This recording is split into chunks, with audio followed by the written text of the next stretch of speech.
अस्सलाम वालेकुम स्टूडेंट। हमारे पास मैट्रिक की मैथमेटिक्स का चैप्टर नंबर 18 स्टार्ट हो गया था वेरिएशन का। उसकी आज हमारे पास है एक्सरसाइज 18.2। 18.1 के क्वेश्चन जो हम प्रीवियस वीडियोस में कर चुके हैं। आज हमारे पास इसका है क्वेश्चन नंबर 3 लिखा हुआ है इसमें, if you directly proportional under cube root V K, U जो है वो डायरेक्टली प्रोपोर्शनल है cube root V K, and U की वैल्यू जो दी हुई है 4 दी हुई है और वी की वैल्यू कितनी दी हुई है 64 दी हुई है। तो लिखा हुआ है फाइंड करें value of u when v is equal to 216 and the value of v when u is equal to 5। ठीक है, पहले हमें u और v की वैल्यू दी हुई है, फिर कहा हुआ है u की वैल्यू जब फाइंड करें जब v क्या ले हम 216, और इसी तरह v की वैल्यू जब फाइंड करें जब u क्या हो 5 हो। तो हम कर लेते हैं इसको।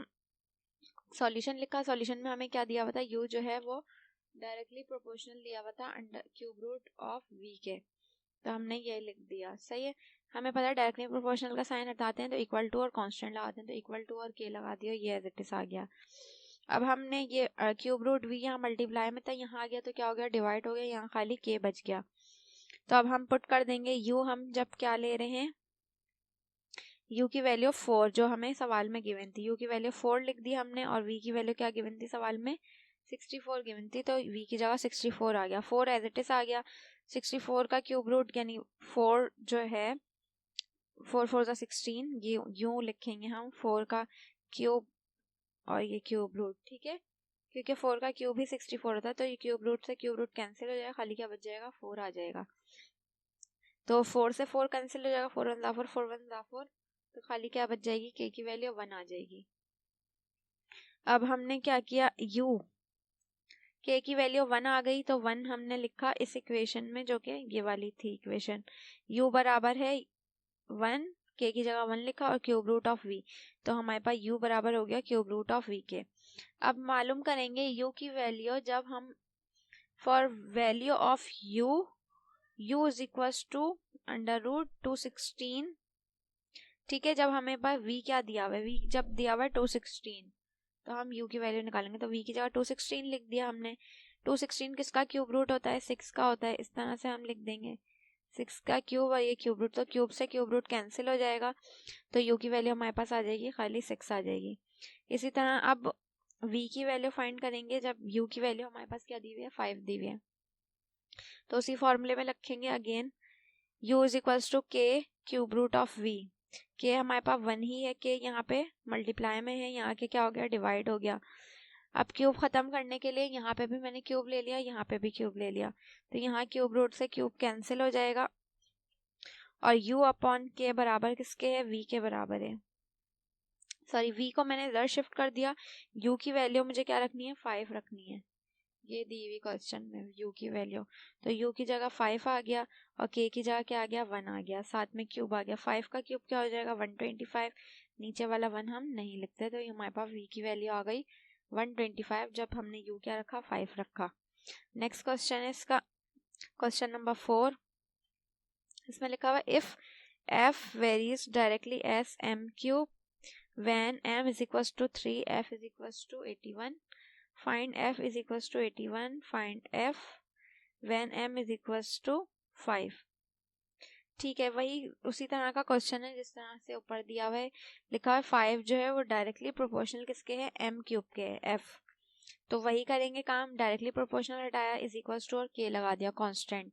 ठीक है, अब k को हमने यहीं छोड़ दिया ताकि हम k की वैल्यू फाइंड कर सकें, यहाँ पे हमने m क्यूब को भेज दिया जो मल्टीप्लाई होता है, यहाँ के डिवाइड हो गया। अब k एज इट इज रखा, मुझे क्वेश्चन में f की वैल्यू क्या दी हुई है 81 दी हुई है और m की वैल्यू क्या दी हुई है 3 दी हुई है, तो m का क्यूब है तो 3 का क्यूब हो गया 81 एज इट इज, 3 का क्यूब क्या बन गया 27 बन गया। अभी कैंसिलेशन हो जाएगी, 27 1 जा 27, 27 3 जा क्या होता है 81, तो k की वैल्यू क्या आ जाएगी 81, सॉरी 27 3 जा 81 होता है, तो k की वैल्यू आ गई 3। अब यहाँ पे जो मैंने ये वैल्यू बनाई थी f की, जो इक्वेशन बनाई थी f बराबर है k m क्यूब, तो k की जगह मैंने क्या लिख दिया 3 लिख दिया, और m मुझे क्या दिया हुआ था सवाल में, सॉरी m हमने बाद में ये कहा हुआ है ना, जब when m लिखें हम m की वैल्यू लिखें 5, तो 5 अब हमने m पुट किया है, 3 वाला मैं पुट करके k की वैल्यू निकाल चुकी हूँ। अब m क्या रखेंगे 5 रखेंगे, तो k की जगह 3 आ गया और m की जगह क्या आ गया 5 का क्यूब। 5 का क्यूब 25 होता है। 125 को 3 से मल्टीप्लाई किया तो क्या आ गया 375। तो लिख दिया हमने वैल्यू ऑफ f की वैल्यू हमारे पास आई है 375। जब हमने m क्या रखा 5 रखा, तो ये हमारे पास आंसर हो गया। ठीक है, अब मेरे पास नेक्स्ट क्वेश्चन है, क्या लिखा हुआ है मेरे पास, द क्यूब रूट, अच्छा, the cube root of x varies as the square of y if x is equals to 8 when y is equals to 3 find x when y is equals to 3/2। उसी तरह के question है, लिखा हुआ है cube root of x, यानी x का मैंने क्यूब रूट लेना है, x का मैंने क्यूब रूट ले लिया। फिर लिखा है वेरीज एज द, यानी डायरेक्टली प्रोपोर्शनल किसके है, स्क्वायर ऑफ x, तो सॉरी स्क्वायर ऑफ y, तो y का स्क्वायर ले लिया डायरेक्टली प्रोपोर्शनल का साइन लगा के। अब डायरेक्टली प्रोपोर्शनल का साइन हटाएंगे तो क्या आ जाएगा, इक्वल टू और कांस्टेंट आ जाएगा। इक्वल टू और कांस्टेंट लगा दिया, वही काम करेंगे जैसे हम प्रीवियस क्वेश्चन में करें, वाई स्क्वायर मल्टीप्लाई हो रहा है, यहाँ के क्या हो जाएगा डिवाइड, तो के की इक्वेशन बन गई। अब वैल्यू पुट कर देंगे, एक्स की वैल्यू मुझे सवाल में दी हुई है 8, तो एक्स की जगह यहाँ 8 आ गया, वाई की वैल्यू दी हुई है 3, तो वाई की जगह 3 आ गया। अब मुझे पता है ये जो है वो 8 जो है, इस तरह से मैं इसको लिखूँ, क्यूब रूट है, ये 2 का क्यूब होता है 8, तो यहाँ पे क्यूब से क्यूब रूट कैंसिल हो जाएगा, खाली क्या बच जाएगा मेरे पास 2, तो यहाँ आ गया 2, और 3 का स्क्वायर क्या हो जाएगा 9, तो के की वैल्यू आ गई मेरे पास 2.9। अब जो मैंने ये इक्वेशन बनाई थी ये वाली, अंडर रूट क्यूब एक्स ऐसी रहा, के की जगह मैंने क्या लिख दिया 2/9 मल्टीप्लाई, अब वाई मुझे क्या रखना है 3/2, सवाल में कहा हुआ है, तो वाई रखूंगी 3/2 का स्क्वायर, सही है। तो ये अंडर रूट क्यूब एक्स ऐसे आ गया, 2/9 भी 3 का स्क्वायर 9 हो गया, 2 का स्क्वायर क्या हो गया 4। अब क्यूब रूट खत्म करने के लिए taking cube on both side, ठीक है, यहाँ पे क्यूब ले लेंगे हम बोथ साइड। अच्छा, यहाँ पे जो है वो मल्टीप्लाई करके कैंसिलेशन भी हुई है, 2 9 क्या हो जाएगा 18 और 4 9 हो जाएगा 36, तो यहाँ पे कैंसिलेशन 18 1 18 18 2 36, सही है। तो यहाँ पे क्या आ जाएगा 1/2। अब क्यूब रूट ले लेंगे, क्यूब ले लिया तो क्यूब रूट से क्यूब कैंसिल, और ये 1 का क्यूब 1 ही होता है, 2 का क्यूब क्या हो जाएगा 8, तो 1/8 हमारे पास वैल्यू आ गई।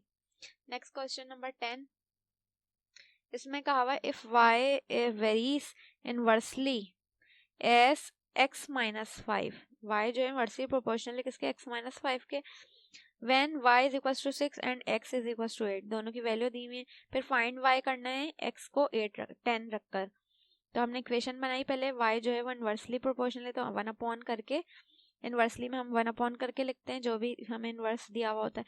इनवर्स किसके x -5 के, तो 1/x -5 लिख दिया। डायरेक्टली का साइन हटाएंगे तो इक्वल टू और कांस्टेंट आ गया, ठीक है। ये यहाँ डिवाइड में y के पास जाके मल्टीप्लाई हो गया, यहाँ खाली क्या बच गया k। अब वैल्यू पुट कर दूंगी मैं, k की वैल्यू फाइंड करने के लिए, x y मुझे क्या दिया हुआ है 6, तो y की जगह मैंने 6 लिख दिया, x मुझे दिया हुआ है 8, x की जगह 8 लिख दिया, माइनस का 5 जो था वेज इट इज आ गया, 6 ऐसे ही रहा, 8 में से 5 चलेगा 3 बच गया, 6 से सीधा क्या हो जाएगा 18, तो k की वैल्यू मेरे पास क्या आ गई 18। अब k की वैल्यू मैं यहाँ पुट करूंगी, यहाँ पर y is equals to, k की वैल्यू यहाँ 18 आ जाएगी और यहाँ x -5। अच्छा, यहाँ पे k की वैल्यू हम रखेंगे और फिर क्या निकालेंगे, k की वैल्यू रख के y निकाल लेंगे, ठीक है। यहाँ पे थोड़ा सा डायरेक्ट हुआ है, यहाँ पे हम कर लेते हैं, y is equals to k की वैल्यू हम क्या रखेंगे, k की वैल्यू मेरी आई है 18 और 1/x मुझे क्या दिया हुआ था, अब x रखूंगी मैं 10 क्योंकि मुझे 10 रखा मैंने, और -5 जो है वो एज इट इज आ गया, ठीक है। तो y इज इक्वल्स टू 18 ऐसे ही रहा, 10 में से 5 चलेगा 5 बचे, तो मेरे पास क्या आ गई y की वैल्यू 18/5, तो यहाँ पे मैंने ये करके बता दिया है स्टेप, ठीक है। तो ये हमारे पास आंसर हो गया। अब हमारी जो नेक्स्ट एक्सरसाइज है वो 18.4 स्टार्ट हो रही है, तो वो हम नेक्स्ट वीडियो में स्टार्ट करेंगे। इस तरह के प्रैक्टिस क्वेश्चन जो आपको इक्वेशन बना के सेपरेट करके वेरिएबल्स की वैल्यू निकालनी है, इसके प्रैक्टिस क्वेश्चन आपको ग्रुप पे मिल जाएंगे, तो आपकी प्रैक्टिस भी हो जाएगी, साथ साथ वीडियो के लिंक के साथ हम प्रैक्टिस क्वेश्चन भी देते हैं, तो आप ग्रुप से अपडेट रहिएगा। अब तक के लिए इतना ही, अल्लाह हाफिज़।